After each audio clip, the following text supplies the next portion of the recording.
If Naruto was blessed by the gods, like, subscribe, and without further ado, let's get into it. So, in a land far away, there's a mountain, and this mountain's name is Mount Olympus. And on Mount Olympus, right now, as we speak, there are 3 people. These people just happen to be the gods. And these gods are Zeus, Ares, and Kratos.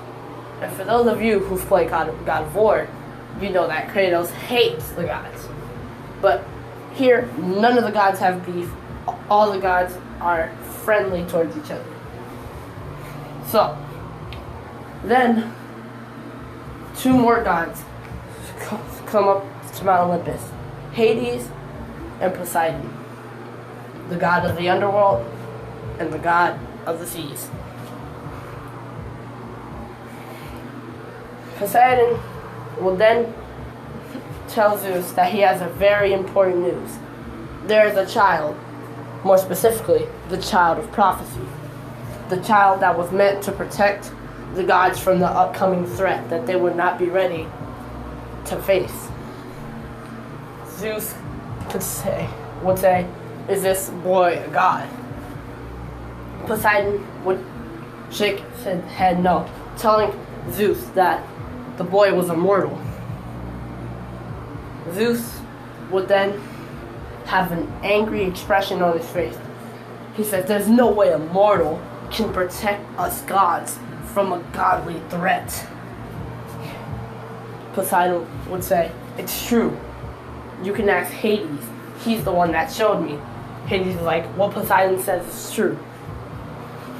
I've seen this child.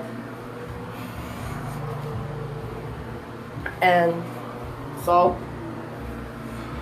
they all look at each other and they're like, alright, so we gotta give him a couple of things, for we do not want him to die. And the child of prophecy, what is his name? Zeus would say. Hades would then reply with Naruto. So now we're gonna cut to Naruto. Naruto is around 3 years old at this time, and he's just walking around the village. He walks to the ramen shop, and he looks in his hand, and he sees he doesn't have enough money for food. So he just runs off, and he goes back home, and he sits in his bed, and thinking about why he doesn't have any parents. So, when he goes to sleep, he is approached by the 5 gods, Zeus, Kratos, Ares, Hades, and Poseidon. Poseidon puts his hand on Naruto's head, giving him his extreme control over water. So Naruto can now use water, the water chakra affinity. But it's not like it's not normal. The water can be just controlled like if Naruto was waterbending, and it can be used into jutsu. Zeus would then put his hand on Naruto and give him his godly lightning. This lightning would be blue at first when Zeus gave it to him, but then it would spark into a yellow lightning bolt as Naruto pretty much absorbed the lightning bolt.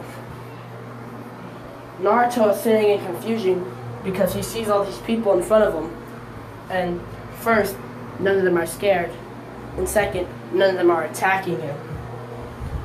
Then Ares places his hand on Naruto. He would then give him the power of the magma affinity, I guess. He would then bestow upon him a godly sword. You can't see it in the thumbnail, but yeah, a godly sword. Then... Sorry for the interruption. I had to go do something.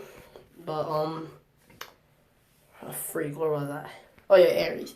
He gave him the power of magma and a godlike sword.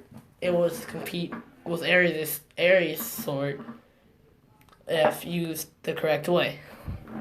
Then Kratos puts his hand on Naruto, and he gives him the Spartan Rage ability and his knowledge in fighting. Now, other people start to appear. Athena, Apollo, all the Greek gods are now standing around Naruto. They all put their hands on Naruto, and they give him their potential. Naruto would then wake up, and when he would look at himself in the mirror, he would see he had black hair, and his eyes were yellow and blue. He would then wash his face off and look into the mirror one more time, and he would still see the same thing. He would look at, when he would go back into his room, he would look and see next to his bed there was a sword. He would say, "Was it a dream?" He would then hold up his hands and look at them. Then a spark of lightning would come from his hands, and he would fall backwards. He was like, "It was true." And so he was like, with this power, I can achieve my dream of being the Hokage. And then the village will recognize me for who I am, Naruto Uzumaki. So he was like, but wait, I need to train this power, because if I don't know how to use it, then it wouldn't be really useful to me. So he goes outside and he goes into the woods. As he's hopping from tree to tree, he then almost falls, and as he's falling, he just stops. He sees that the water has came from the river and it's holding him in the air. He's like, did I do that? He closes his hands, and then the water just falls down, and he falls and hits his head on the ground.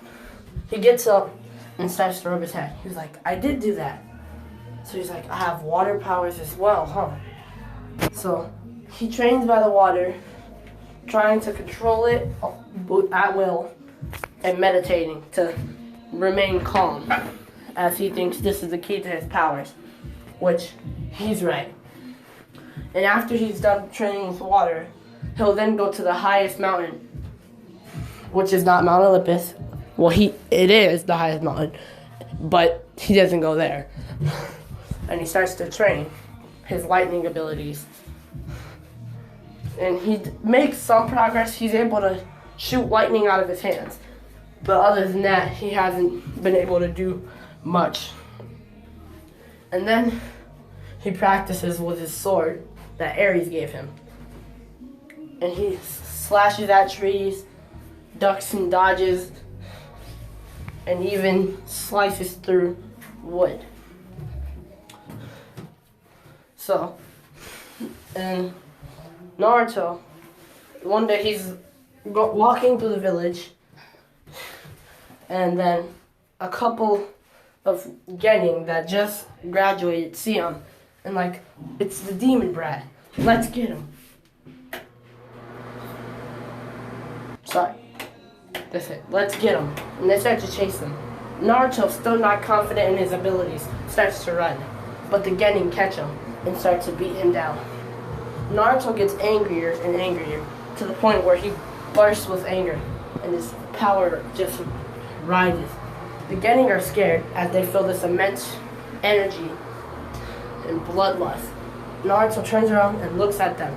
He draws his sword and is getting ready to slice all their heads off in one go, but then he stops. Their Jonin leader is stopping his attack. It is Kakashi Sensei. Kakashi looks at Naruto and he just thinks, is this the power of the Nine Tails? He instantly puts a seal on Naruto, but it doesn't do anything. He's like, no, so this is just him. He's not even using the Nine Tails chakra, not at all. Otherwise, this energy would be gone. then just knocks Naruto out with a swift chop to the neck and carries him away. When Naruto wakes up, he's in the Hokage's office. And I just realized something too. I forgot to say what Hades gave him. And, you know, Hades, you probably think, yeah, he'd give him fire because, you know, Hades has literally fire head and sometimes. But, no. Hades is going to seal Cerberus inside of him. That's what I forgot to add. Sorry. So, this also plays a better part in the story. See, usually Kurama would like mess with Naruto's chakra, but with Cerberus there, it balances the effect. He helps Naruto with his chakra control. So now Naruto has pretty basic chakra control. So it won't be hard for him to do clone jutsu. And still, yeah, let me get back into it though. So, when Naruto wakes up, he's in the Hokage's office. And Hiruzen will look at Naruto and with a disappointed face and say, I can't believe you attacked 3 Genin today. And Naruto would say, it's not my fault, they attacked me first. And Hiruzen said, oh, I know, but the village isn't gonna believe that, and I'm truly sorry. But I have to make it look like I gave you a punishment. So you are hereby on house arrest. So Naruto has to stay in his house for a couple of months, but he still trains. And I'm gonna have to end this right here because my phone is literally about to die. See you. Don't forget to like and subscribe. Yeah, bye.